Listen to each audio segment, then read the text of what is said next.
I was not there when the first planet died. I was safe in the upper tiers of the Segmentum fortress, watching through data feeds as Carthax Prime burned, and I remember thinking how clean it looked from orbit, how orderly the destruction appeared when rendered through tactical overlays and thermal gradients. The world had been loyal. Its tithes arrived on schedule for 3 centuries. Its regiments marched without complaint into the maw of distant wars, and its people prayed to the Golden Throne with the kind of desperate fervor that marks true faith. They did not rebel. They did not harbor heretics. They simply existed in the wrong sector at the wrong time, and that was enough. The doctrine had no name yet when the first calculations were run. It existed only as a series of probability matrices, casualty projections stacked against predicted rebellion rates in neighboring systems. The Munitorum analysts who drafted the initial reports did not think of themselves as architects of genocide. They thought of themselves as problem solvers, men and women who understood that the Imperium's resources were finite and its enemies limitless. The question they posed was not whether innocent lives could be sacrificed, but how many innocent lives would achieve maximum strategic effect. They worked in silence, their quills scratching across parchment in offices that smelled of countersink oil and recycled air, and when they finished, they submitted their findings without ceremony. The recommendation was simple: destroy a compliant world, broadcast the destruction. Let the images saturate every Vox channel, every data slate, every propaganda feed across a dozen systems. Show the populace of every nearby planet what the Imperium was capable of doing, not to traitors, not to Xenos, not to heretics, but to the faithful. Let them see that loyalty offered no protection, that obedience guaranteed nothing, that the God Emperor's mercy extended only as far as strategic necessity allowed. The analysts believed that such a demonstration would create a psychological pressure wave, a zone of preemptive terror that would suppress rebellion before it could metastasize. They believed that fear, properly calibrated, could replace entire battle groups. They were correct. The Lord Commander who authorized the operation never visited Carthax Prime.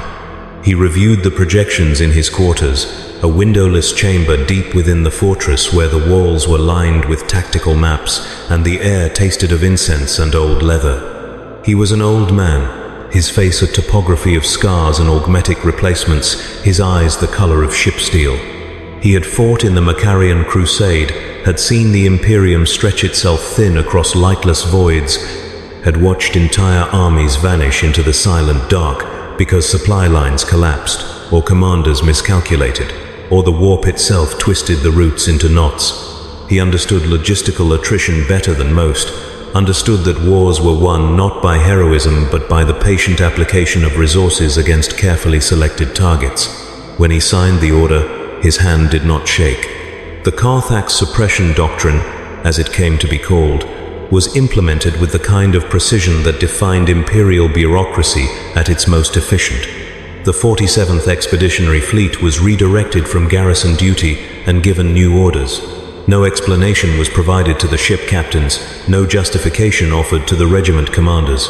They were simply told to sterilize a planet and ensure the process was recorded in exacting detail. Some of the officers hesitated. Some requested clarification. One captain refused outright and was executed for dereliction of duty, his body jettisoned into the void without ceremony. The rest complied. Carthax Prime had no orbital defenses worth mentioning. Its void shields were civilian-grade, designed to deflect debris and minor asteroid impacts, not military bombardment. The planetary governor transmitted a confused plea for explanation when the fleet entered high orbit, his voice crackling through Vox static as he asked what crimes his world had committed, what heresy they had harbored, what failure of faith had brought the Imperium's wrath down upon them. No answer was given. The bombardment began 7 minutes later. The first strike vaporized the planetary capital. 3 billion souls erased in a column of light that burned so hot it glassed the surrounding terrain for 50 kilometers in every direction.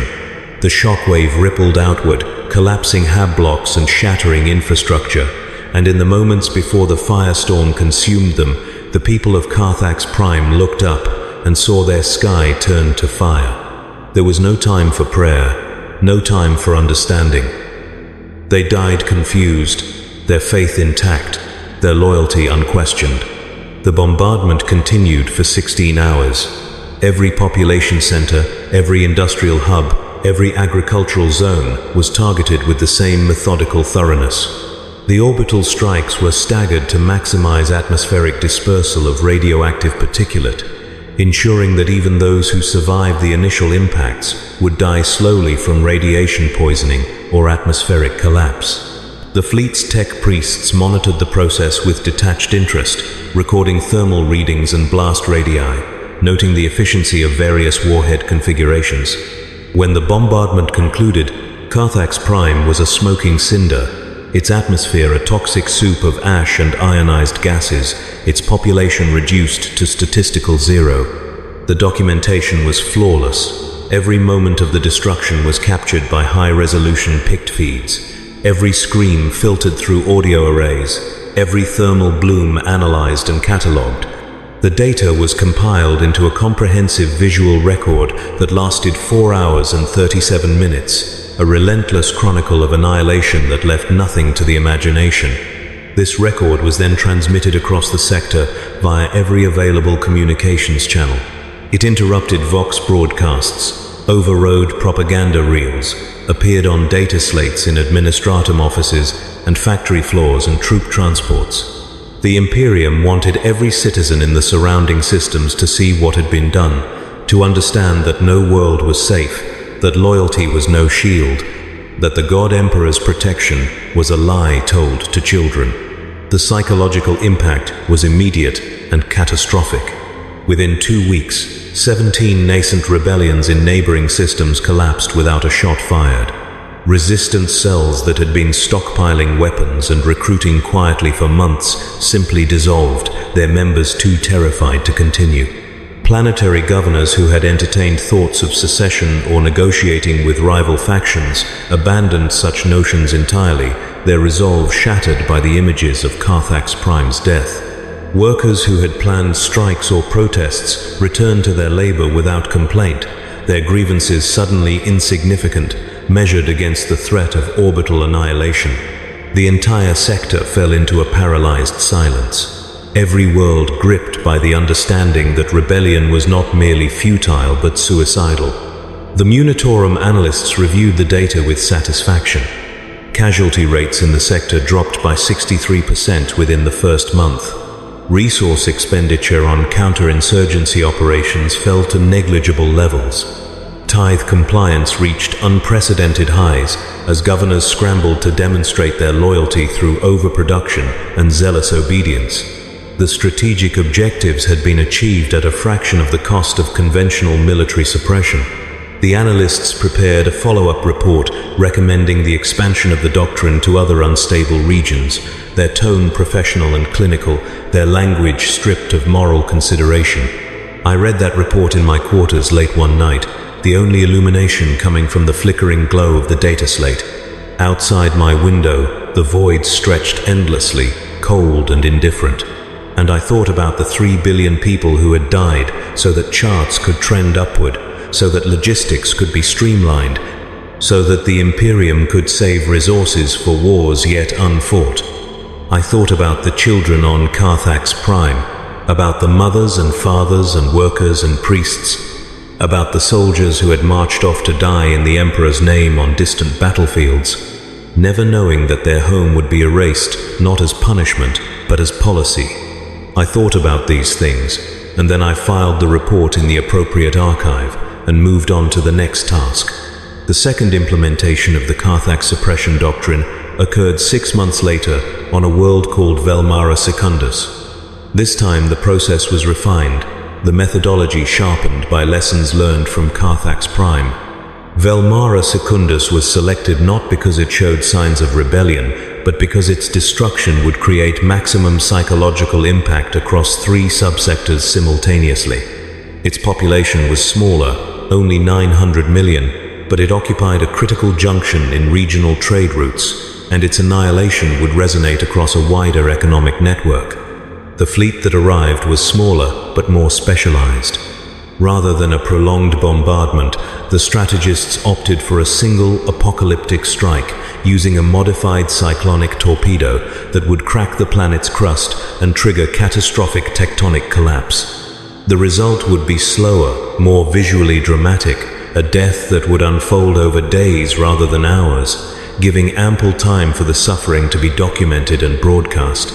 The torpedo struck the polar continent during the height of the local workday. The initial impact was almost gentle, a deep tremor that rattled windows and knocked goods from shelves, something the population might have mistaken for a minor quake, if not for the alarm sirens that began wailing immediately afterward. Within minutes, fissures began spreading across the continent's surface, glowing veins of molten rock that split hab blocks and swallowed entire city districts. The atmosphere filled with ash and sulfur, the sky darkening to a perpetual twilight as volcanic eruptions bloomed across the horizon. The people of Velmara Secundus did not die quickly. They had time to understand what was happening, time to crowd into churches and scream their prayers at statues of the God Emperor, time to watch their world tear itself apart, while the orbital Pict feeds recorded every moment of their desperation. The planet's governor transmitted a final Vox message before communications collapsed, a broken, rambling plea in which he listed every tithe his world had delivered, every regiment they had raised, every sacrifice they had made in the Emperor's name. He asked what they had done wrong. He asked why their faith had not been enough. No one answered him. The death of Velmara Secundus took 11 days. The tectonic collapse spread from continent to continent, the planet's crust fracturing like eggshell as the mantle vomited itself across the surface. Oceans boiled into steam, cities sank into newly formed chasms, and the survivors huddled in the last remaining safe zones, watching their numbers dwindle as atmosphere vented into space and the temperature plummeted. The Pict feeds captured everything. The children crying in their parents' arms, the priests leading final prayers as the ground opened beneath them, the slow realization that no rescue was coming, that they had been abandoned not for treason but for strategy. When it was over, Velmara Secundus was a dead rock, its surface a maze of broken continents and cooling magma. The documentation was even more comprehensive than Carthax Prime. The footage edited into a brutally efficient narrative that emphasized the inevitability of the world's destruction, the powerlessness of faith or loyalty to alter what had been decreed. This record was broadcast with even greater saturation than before, flooding every communications network in 3 subsectors, overriding emergency channels and military frequencies alike. The Imperium ensured that no citizen could escape seeing what had happened, that the images would burn themselves into the collective consciousness of every world within range. The results exceeded projections. 42 rebellions across the 3 subsectors collapsed within a month. Entire resistance movements disintegrated as their members fled into obscurity or turned themselves in to local authorities, desperate to demonstrate their loyalty.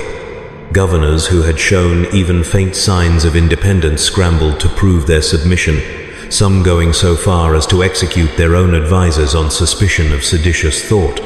Worker productivity surged as the populace threw themselves into their labor with frantic energy, terrified that any lapse might be interpreted as disloyalty. The Munitorum reports glowed with success metrics. Resource expenditure on suppression campaigns had been reduced by 71%. Tithe delivery timelines had shortened by an average of 18 days. Compliance indices had reached levels not seen since the Great Crusade. The analysts prepared expansion recommendations with growing confidence, their models now including predictive algorithms for selecting optimal target worlds, calculating population size versus strategic resonance, balancing shock value against resource cost. The Lord Commander reviewed these reports with the same expressionless calm he had shown when authorizing the first strike. He understood what was being built here, understood that the Carthax suppression doctrine was evolving from emergency measure into standard operational procedure. He understood that the Imperium was learning how to weaponize fear with the same precision it applied to void combat or armored assaults, and he understood that this would change the nature of compliance enforcement forever. he authorized the next phase. Over the following 3 years, the Carthax suppression doctrine was implemented 17 more times across 4 segmentums. Each strike was carefully calibrated, each target world selected for maximum psychological leverage. Some were destroyed quickly, others slowly. Some died to bombardment, others to biological agents or atmospheric ignition or induced stellar flares. The methods varied, but the documentation remained constant, comprehensive, unflinching, designed to overwhelm any capacity for rationalization or denial. The cumulative death toll exceeded 40 billion souls. Every one of them had been loyal. Every one of them had served the Imperium without question, had raised their children to venerate the Golden Throne, had sent their sons and daughters to die in distant wars, had labored in the Emperor's name without complaint or hesitation. Their worlds had been clean of heresy, free of Xenos taint, obedient to every dictate issued from distant terror. They had done everything right, and it had not mattered. The Imperium killed them anyway, because their deaths were useful. I watched the sector maps change over those 3 years, watched entire systems disappear from the logistics networks, watched trade routes shift and tithe projections recalculate around the newly empty spaces. The analysts generated increasingly sophisticated models, their algorithms growing more refined with each implementation, their ability to predict psychological cascade effects sharpening to an art. They could now calculate with 87% accuracy which neighboring systems would experience compliance surges based on the method of a target world's destruction. They could predict rebellion collapse timelines down to the week. They could optimize death for maximum strategic yield. The doctrine became routine. Fleet captains who had once hesitated now carried out sterilization orders without question, their crews numbed to the work through repetition. Tech priests refined bombardment patterns and improved documentation quality, treating each new implementation as an opportunity to perfect their craft. Munitorum officials filed casualty reports alongside supply requisitions, the numbers blending into the endless data streams that kept the Imperium functioning. No one spoke about morality. No one questioned the necessity. The results were too clear, the effectiveness too undeniable. The Carthax suppression doctrine worked precisely because it removed humanity from the equation, because it transformed billions of lives into variables in a formula, because it understood that fear calibrated to this degree of precision could accomplish what entire armies could not. The rebellions that did not happen were never recorded. The wars that were avoided left no scars in the historical record. The resources that were saved fed other campaigns, bolstered other fronts, extended the Imperium's reach into sectors that would have been unreachable if conventional suppression methods had been employed. The doctrine's success was written in negatives, in conflicts that never materialized, in casualties that never accumulated, in the grim mathematics of lives traded for stability. But the silence grew heavier. I began to notice it in the way officers spoke to each other in the corridors of the Segmentum fortress, the careful euphemisms they employed when discussing target selection, the way conversations about the doctrine always carried the brittle quality of people speaking around something they refused to name directly. I noticed it in the way younger analysts grew older, faster, the way their eyes dulled and their postures stiffened as they compiled projection after projection, sterilization report after sterilization report. I noticed it in the increased demand for sedative regimens among the picked feed operators, the men and women who spent their days watching worlds die and editing the footage into maximum psychological impact. The doctrine was working. The doctrine was working better than anyone had imagined possible, and that was perhaps the most terrible thing of all, because there was no end point, no threshold at which the killing would stop. The analysts had discovered that the fear generated by each implementation degraded over time, that populations adapted to horror through exposure, that the psychological pressure required constant reinforcement to maintain effectiveness. Their models predicted that long-term stability would require periodic re-implementation, that every few years another loyal world would need to be sacrificed to refresh the terror, to remind the Imperium citizens that their obedience guaranteed nothing, that their faith was irrelevant, measured against strategic necessity. The doctrine had proven that compliance could be purchased with mathematically optimized cruelty, that rebellion could be suppressed through the careful application of despair, that the Imperium could rule not through strength or justice or even faith, but through the cold manipulation of psychological breaking points.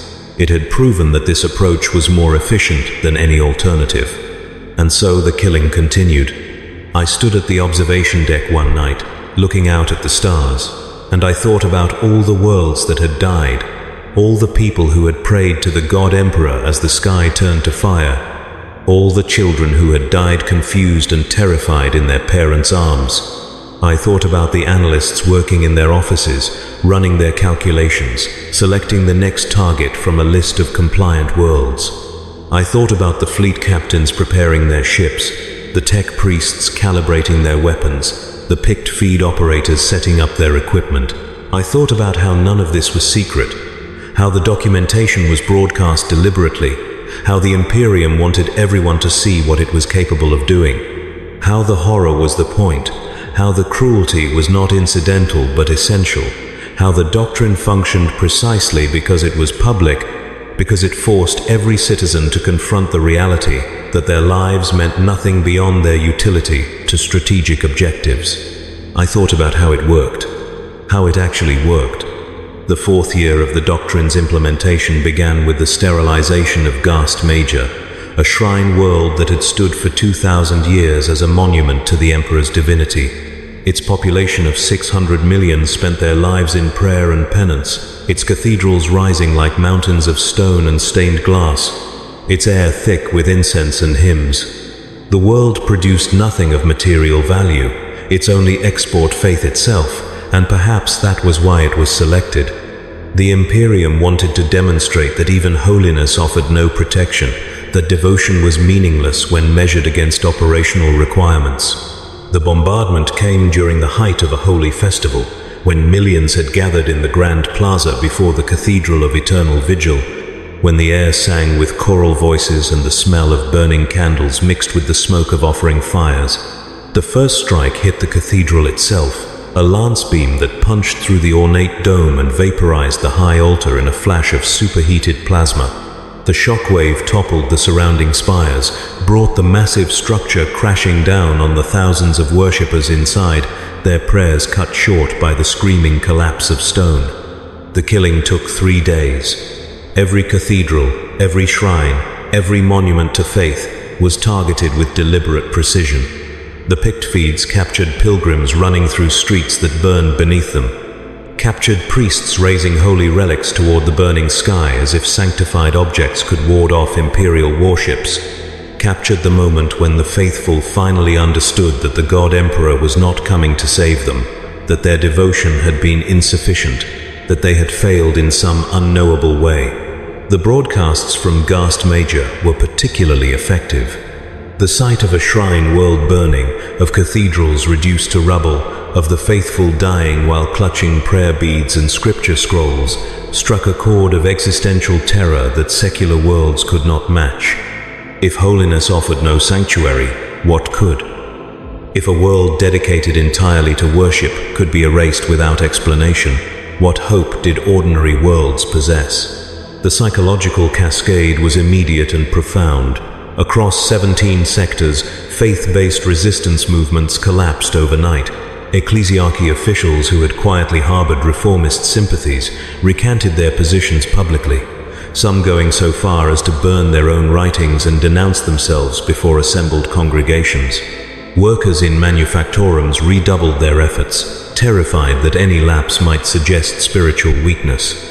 Governors commissioned new monuments to the Emperor's glory, each trying to outdo the others in displays of devotion, desperate to prove their worlds worthy of survival.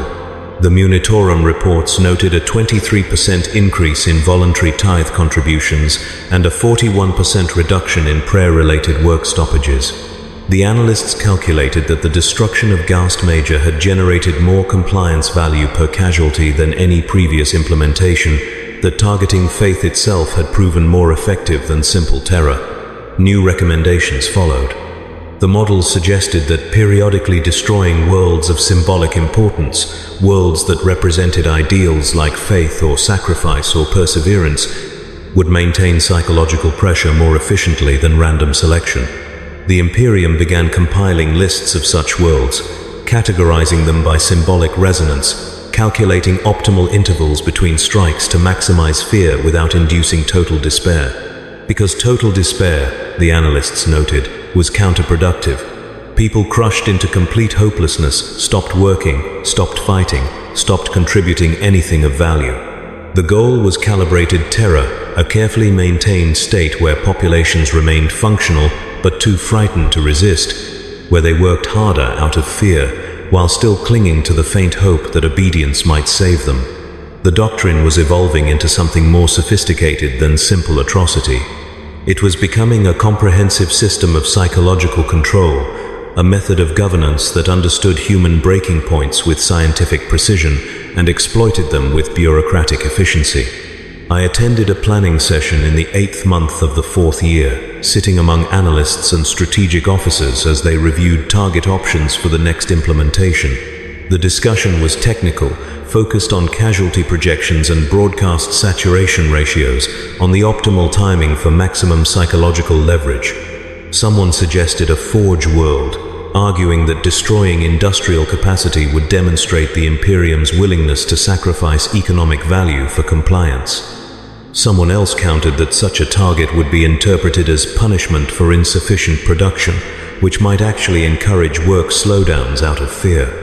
The debate continued for 2 hours, calm and professional, a discussion about which of the Emperor's loyal worlds should die next. I said nothing. I had learned by then that objections were futile, that questioning the doctrine was itself a form of disloyalty, that the only acceptable response was silent compliance. The other attendees had learned the same lesson. We sat in our chairs and reviewed the projections and offered technical observations stripped of moral content, and when the session ended, we filed our reports and moved on to the next task. The selected target was Valdane's Hope, an agri-world that had fed 3 sectors for 6 centuries. Its vast grain fields stretching to every horizon, its people simple and hard-working, their lives measured in harvests and seasons. The world had no military value, no strategic importance beyond food production, and that was precisely the point. The Imperium wanted to show that even essential worlds that fed the machine, could be discarded if their destruction served a greater purpose. The method chosen was biological rather than orbital. A tailored plague was introduced into the water supply, something the Munitorum bioshapers had engineered specifically for maximum suffering and documentation value. The plague killed slowly, over the course of weeks, its symptoms both horrific and impossible to hide. The infected developed lesions that wept blood and pus, their skin turning black and splitting open, their bodies consuming themselves from within, while their minds remained clear enough to understand what was happening. The picked feeds from Valdane's Hope were the worst yet. They showed families dying together in their hab units, showed farmers collapsing in their fields while the grain grew untended around them, showed medics overwhelmed by casualties they could not treat, reduced to simply recording deaths as they occurred. The plague spread across the entire world within 4 weeks, and within 6 weeks 98% of the population was dead or dying. The survivors, too few to maintain basic infrastructure, slowly starved as the agri-systems failed and the food ran out. The broadcasts from Valdane's Hope were shorter than previous implementations but more viscerally effective. The images of plague victims, of bodies piled in mass graves, of children covered in lesions crying for parents who were already dead, created a horror that bombardment could not match. This was not the clean violence of orbital strikes, but something intimate and inescapable. Something that crawled inside you and killed you slowly, while everyone you loved died around you. The psychological impact was catastrophic. Food riots that had been brewing on 17 worlds evaporated overnight as workers realized that starvation was preferable to attracting imperial attention. Agricultural collectives that had been demanding better conditions fell silent, their representatives withdrawing every petition and grievance. governors of agri-worlds scrambled to increase production quotas, terrified that insufficient output might mark them as the next example. The Munitorum calculated that the destruction of Valdane's Hope had generated compliance value equivalent to 3 conventional military campaigns, and had done so while actually increasing net food production across the affected sectors. The models suggested that destroying essential infrastructure worlds created a unique psychological dynamic, forcing populations to choose between starvation and obedience, a choice that reliably resulted in increased productivity. More recommendations followed, more lists were compiled, more methodologies were refined. The 5th year saw the doctrine expand into new theaters. 7 worlds died that year, each selected for specific symbolic or strategic value, each destroyed using methods calculated to maximize psychological impact on surrounding systems. A hive world was sterilized during rush hour, its billions caught in transit when the atmospheric igniters activated, their bodies carbonized in the arcologies and transit tunnels. A penal world was bombarded while its population watched on in forced picked feeds, forced to witness their own destruction as punishment for crimes they had not committed. A fortress world was cracked open by sustained lance fire, its military installations and trained regiments erased to demonstrate that martial strength offered no immunity. Each death was documented. Each broadcast was optimized. Each result was analyzed and incorporated into ever more sophisticated predictive models, and the Imperium grew quieter, not peaceful, not stable in any meaningful sense, but quiet with the silence of populations too terrified to speak, too broken to resist, too numbed by horror to do anything but comply with whatever was demanded of them.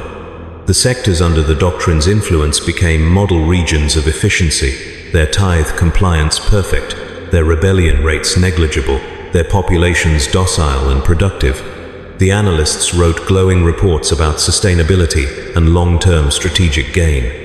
The Lord Commanders nodded their approval and authorized expanded implementation. The fleet captains carried out their orders with mechanical precision, their crews too habituated to question what they were doing.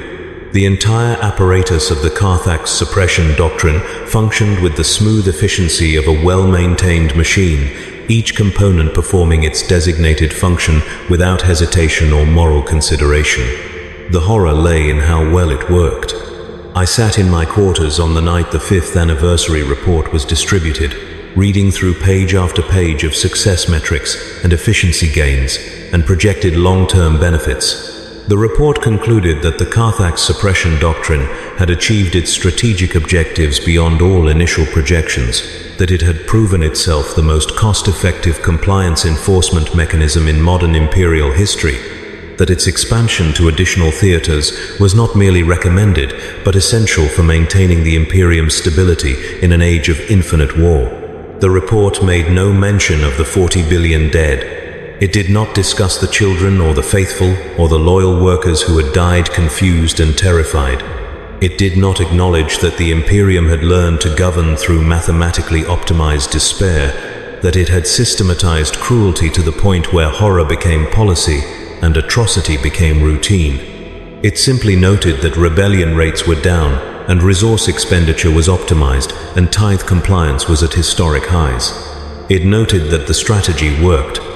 Outside my window, the void stretched endlessly, filled with stars that represented worlds uncounted, populations beyond measure, billions upon billions of souls laboring in the Emperor's name. I wondered how many of them knew about the doctrine, how many had seen the broadcasts, how many lay awake at night wondering if their world would be next. I wondered if they prayed more fervently, worked harder, held their children tighter, all in the desperate hope that perfect obedience might save them. I wondered if they understood that it would not matter. Because the doctrine did not care about obedience, it did not care about loyalty or faith or sacrifice. It cared only about strategic effect, about maintaining the calibrated terror that kept populations compliant, about the cold mathematics of fear versus rebellion versus resource expenditure. A world could be perfect in its devotion and still be selected for destruction if the analysts determined that its death would generate optimal psychological leverage in the surrounding systems. The arbitrariness was essential. The randomness was the point. Because if loyalty could save you, then the terror would have a boundary, a limit beyond which you were safe. But if loyalty meant nothing, if even the most faithful could be erased without warning or reason, then there was no safety anywhere, no action you could take to protect yourself, except perfect compliance in every moment. The doctrine understood this, the analysts understood this, the Imperium understood this. And so the killing continued. Year after year, world after world, each death optimized for maximum strategic effect, each broadcast carefully edited to maintain the perfect pitch of existential dread that kept billions obedient and productive and silent. I thought about the analyst who had drafted the original proposal, the man or woman who had first suggested that destroying loyal worlds might be strategically valuable. I wondered if they felt pride at seeing their theory vindicated, satisfaction at creating such an effective mechanism of control. I wondered if they slept well at night, or if the numbers haunted them, if they ever thought about the faces behind the casualty statistics, the prayers that went unanswered, the faith that proved worthless. I wondered if they were still alive, still working somewhere in the depths of the Militarum bureaucracy, still running calculations and optimizing death. I wondered if it mattered. The 6th year brought refinements to target selection protocols. The analysts had noticed diminishing returns in certain sectors where the doctrine had been implemented multiple times, where populations had grown partially desensitized to horror through repeated exposure. Their solution was to introduce variation, to alternate between different methods of destruction, different symbolic targets, different pacing of implementations. They theorized that unpredictability would prevent psychological adaptation, that maintaining uncertainty about when and how the next strike would occur would sustain fear more effectively than predictable patterns. The theory was tested across 4 subsectors, each receiving different implementation schedules. One saw strikes every 3 months, another every 8 months, another at random intervals, another with long periods of silence followed by multiple rapid strikes. Each method was tracked and analyzed, casualty counts measured against compliance indices and rebellion suppression rates. The random interval approach proved most effective. Populations subjected to unpredictable strikes maintained higher baseline terror and demonstrated more consistent compliance than those operating under fixed schedules. The analysts theorized that the inability to predict or prepare for strikes created a state of permanent tension, a background anxiety that never resolved into either acceptance or active resistance. New protocols were drafted. Implementation schedules were randomized across multiple sectors. The doctrine evolved from systematic program into something more like weather, something that could strike anywhere, at any time without warning or pattern. Something that populations could neither predict nor defend against. The 7th year saw the introduction of partial implementations, a refinement suggested by a junior analyst who argued that total planetary sterilization, while maximally effective in the short term, might be leaving strategic value on the table. Her proposal was to leave survivors, small populations deliberately spared from destruction, witnesses who could spread first-hand accounts of what had happened, living testaments to imperial power and ruthlessness. The first test of this methodology occurred on Crevasse Prime, a mining world where 80% of the population was killed by precision strikes that targeted specific hab sectors while leaving others untouched. The survivors emerged from their shelters to find their world gutted, entire districts reduced to smoking craters, while their own hab blocks stood intact through no action or merit of their own. They were left with working Vox equipment and functioning data slates, given every tool necessary to transmit their experiences across nearby systems. The psychological effect of survivor testimony proved devastating. Hearing about planetary destruction from official broadcasts was one thing. Hearing it from neighbors, from people who had witnessed their families die, from workers who described the arbitrary nature of survival and death, created a horror that propaganda could not match. The randomness was visceral in a way that strategic reports could never convey. The understanding that survival had nothing to do with worthiness or faith or action. that you lived or died based on coordinates in a targeting algorithm. The analysts documented a 47% increase in compliance efficiency in systems exposed to survivor testimony compared to those receiving only official broadcasts. Recommendations followed for expanded use of partial implementations, protocols for selecting survivor populations, methodologies for ensuring their testimonies were properly distributed. The doctrine was learning, evolving, growing more sophisticated with each iteration. What had begun as a blunt instrument of terror was becoming a scalpel, capable of precise psychological cuts calibrated to achieve specific effects. The Imperium was discovering that fear could be engineered with the same precision as promethium refinement or void shield harmonics, that human psychology followed predictable patterns when subjected to properly designed stimuli. I attended more planning sessions during the 7th year than any previous period, my administrative role requiring presence at increasingly technical discussions of psychological warfare theory. I sat silent while experts debated the optimal survivor ratio for different world types, while they argued about whether children or adults made better witnesses, while they calculated the long-term psychological degradation of populations exposed to varying frequencies of partial implementations. The discussions were always professional, always clinical, always focused on optimization and efficiency. No one spoke about right or wrong. No one questioned whether the Imperium should be doing this.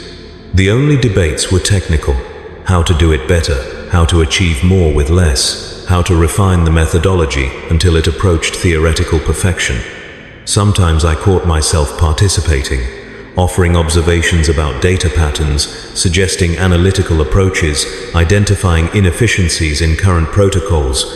I told myself I was just doing my job, just fulfilling my administrative function within the machine. But late at night, reading through implementation reports and casualty statistics, I wondered if I was any different from the analysts who selected the targets, from the fleet captains who carried out the strikes, from the picked feed operators who edited the footage.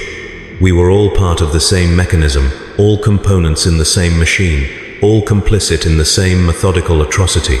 The 8th year brought the doctrine to its apex of efficiency.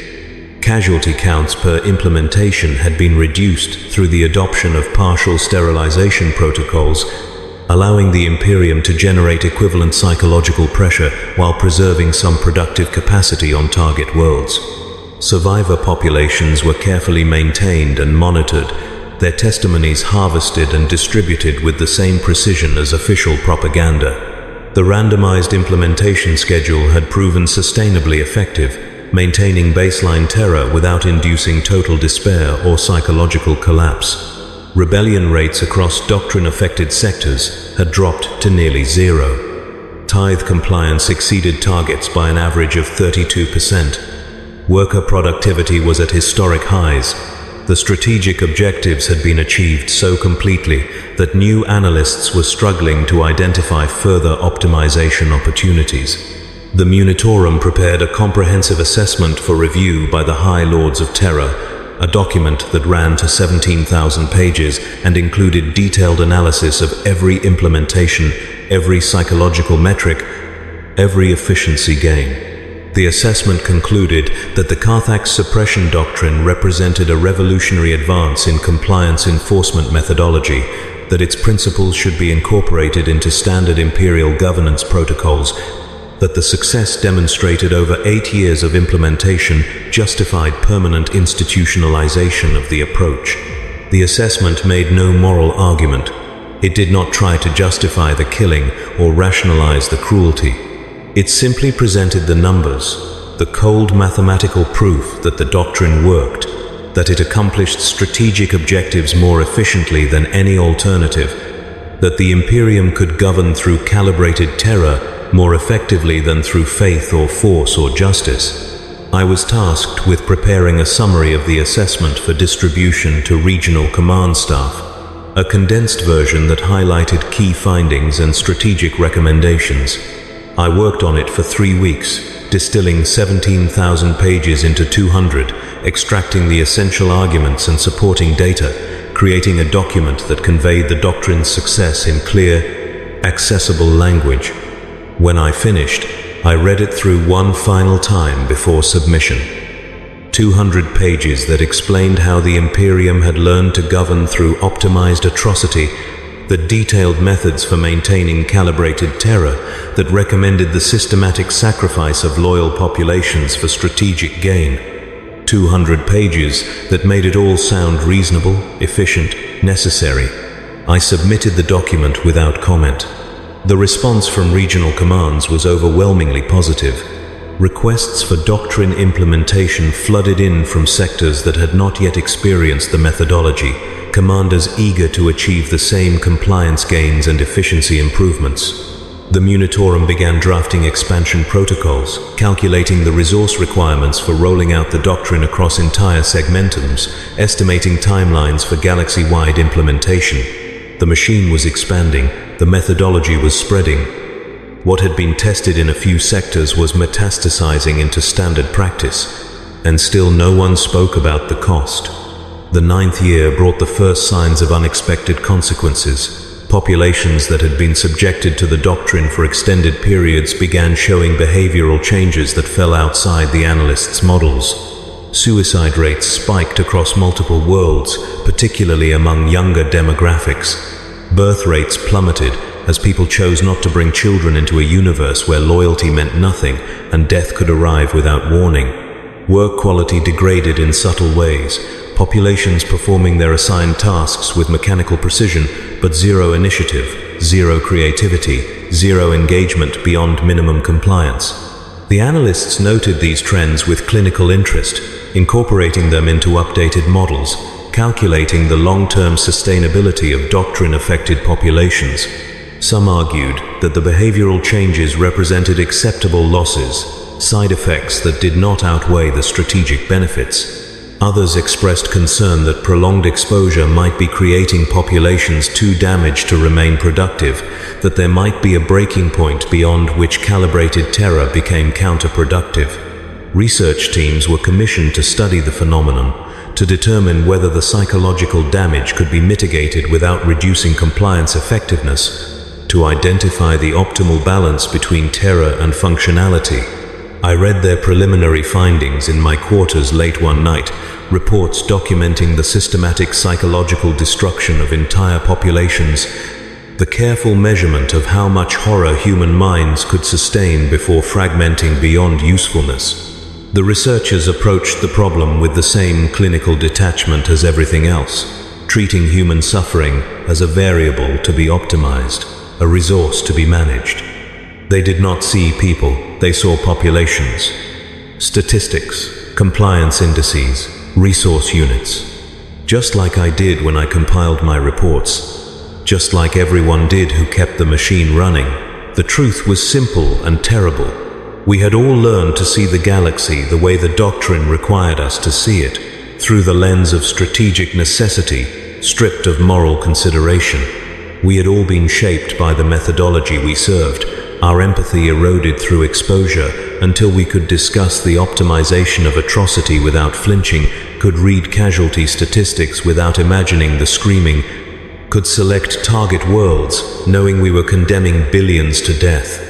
The doctrine had not just changed how the Imperium governed, it had changed us, made us into something capable of maintaining it. The 9th year also brought the first instance of what the analysts called cascade failure, a situation where doctrine implementation triggered unexpected resistance rather than compliance.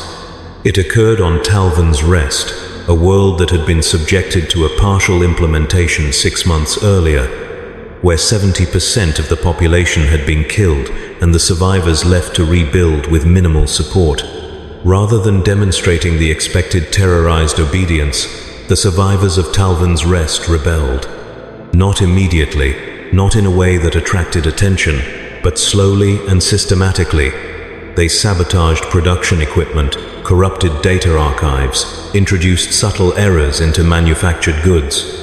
When Imperial monitors arrived to investigate the production irregularities, the population killed them and went into hiding, abandoning surface settlements for the deep mine networks where orbital surveillance could not track them.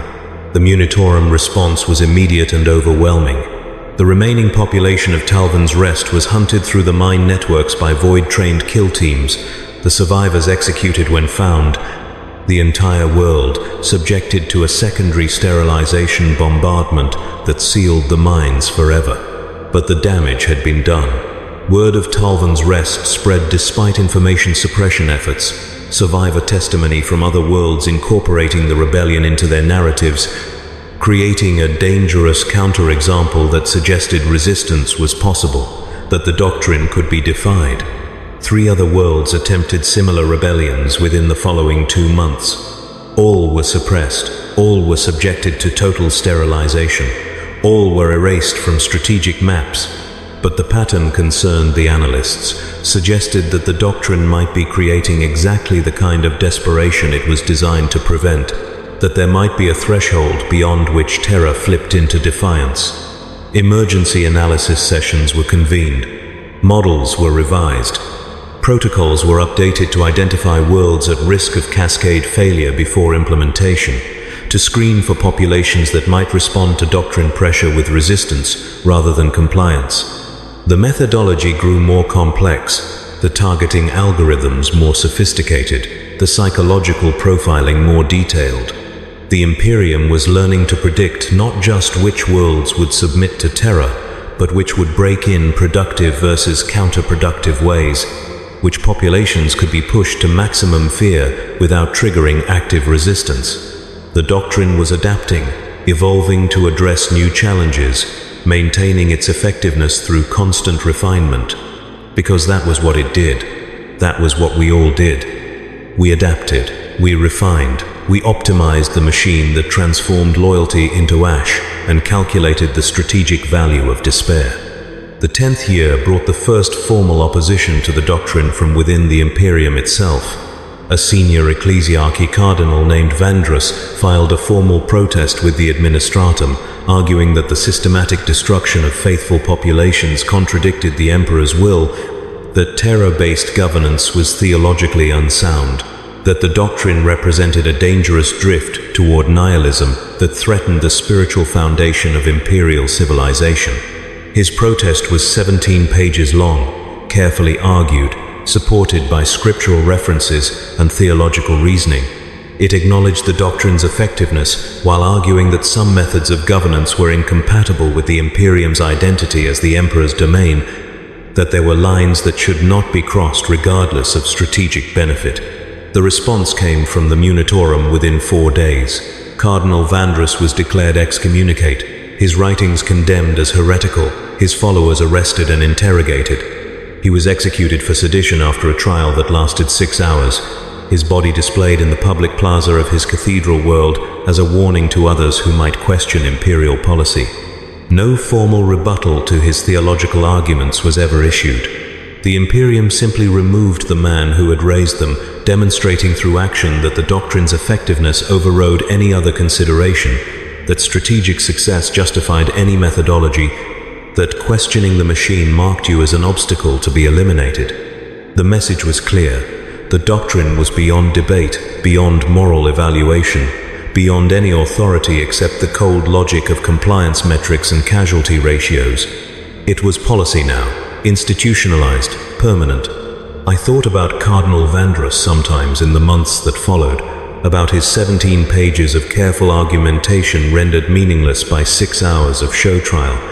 I wondered if he had believed his protest would make a difference, if he had thought theological reasoning might slow the machine even fractionally. I wondered if he had known he was walking toward execution when he submitted his formal protest. I wondered if he had done it anyway, knowing it was futile, because some part of him could not remain silent even when silence meant survival. I wondered what that kind of moral courage looked like from the inside. The 11th year saw expansion of the doctrine into the segmentum obscurus, targeting regions that had remained outside its influence due to administrative complexity. The implementation followed established protocols: randomized target selection, optimized documentation, calculated survivor ratios, comprehensive psychological impact analysis. 17 worlds died that year across multiple sectors. Their populations ranged from 300 million to 8 billion. Their methods of death varied from orbital bombardment to biological weapons to induced stellar events. Every death was documented, every scream was recorded. Every moment of suffering was catalogued and analyzed and incorporated into the ever-growing database that defined the doctrine's knowledge base. The Munitorum reports for the year showed continued success. Rebellion rates remained near zero. Tithe compliance exceeded projections. Worker productivity maintained historic highs. The behavioral degradation noted in previous years had stabilized at manageable levels, suggesting that populations were adapting to doctrine pressure without complete psychological collapse. The machine was working. The strategy was sustainable. The Imperium had discovered a method of governance that could maintain compliance across billions of souls through the systematic application of mathematically optimized terror, and no one was coming to stop it.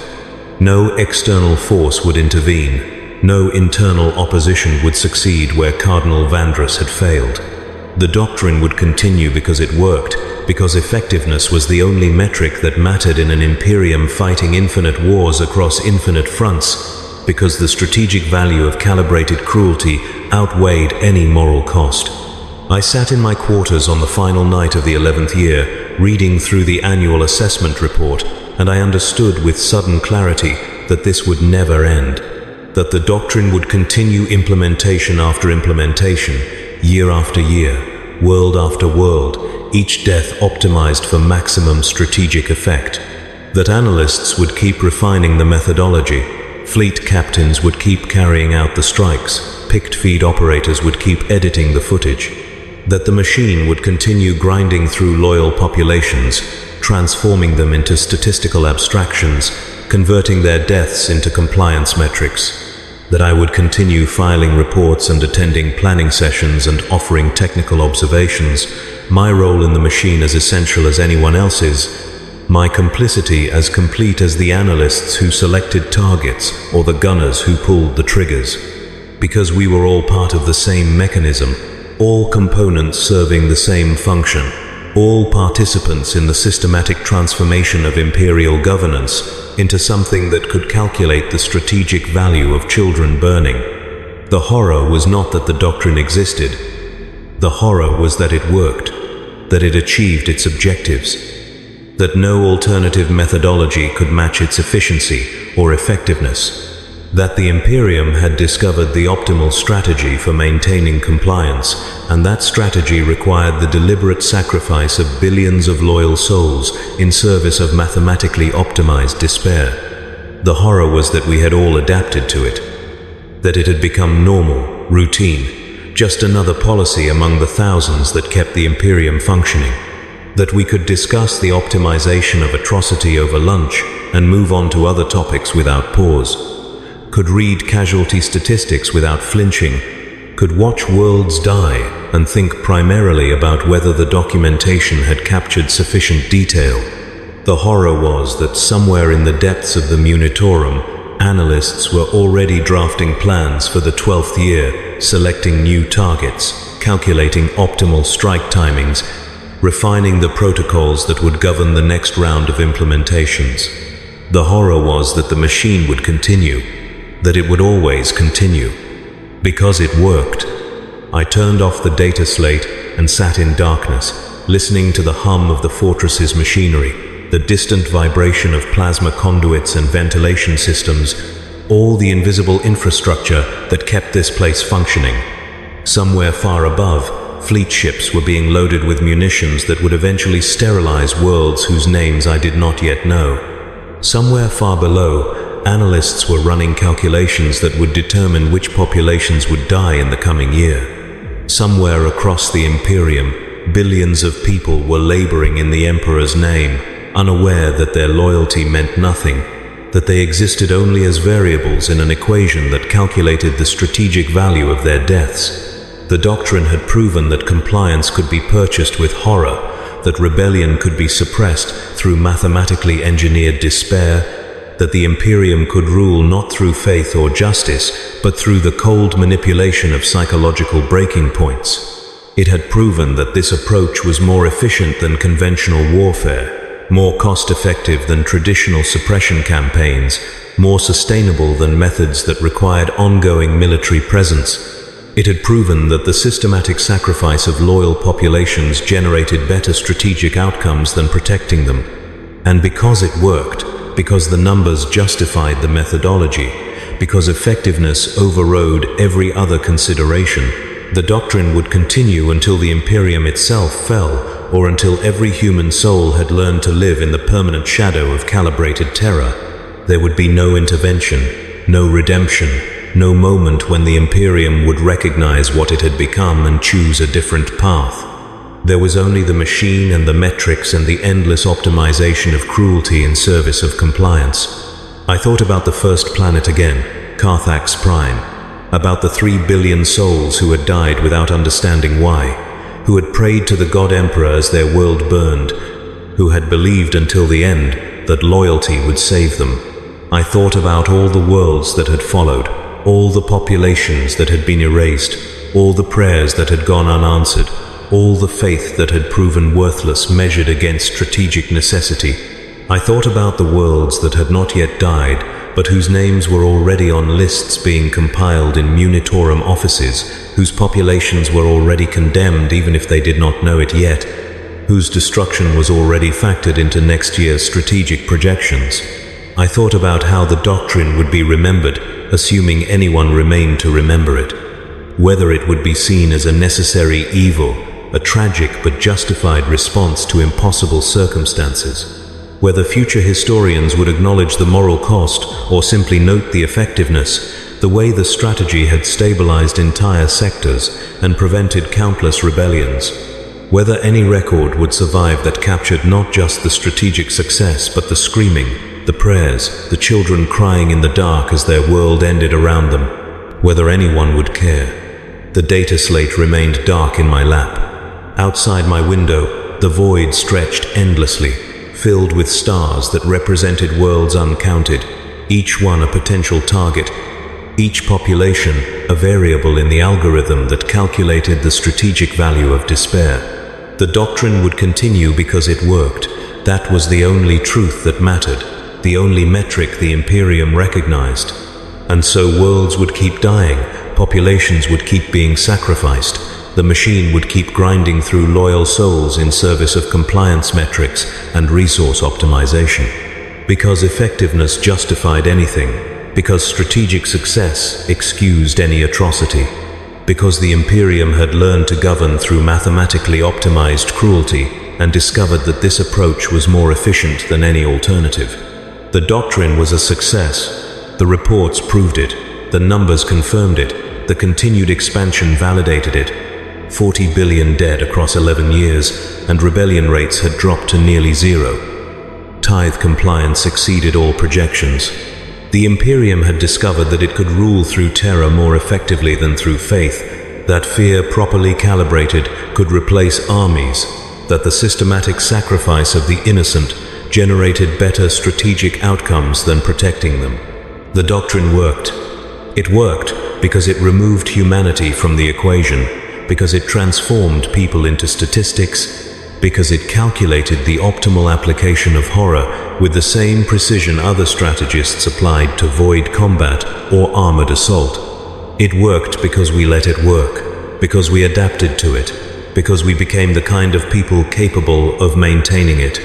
Because at the end of every calculation, after all the analysis and projection and optimization, someone had to give the order. Someone had to authorize the strike. Someone had to watch the world burn and document the screaming and compile it all into reports that would justify the next implementation. And we did. All of us. The analysts and the fleet captains and the administrators and the picked feed operators and everyone else who kept the machine running. We became what the doctrine required us to be. Efficient, effective, detached, complicit.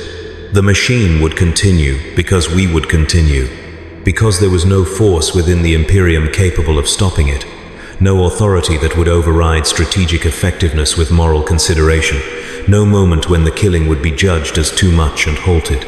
There was only forward momentum, implementation after implementation.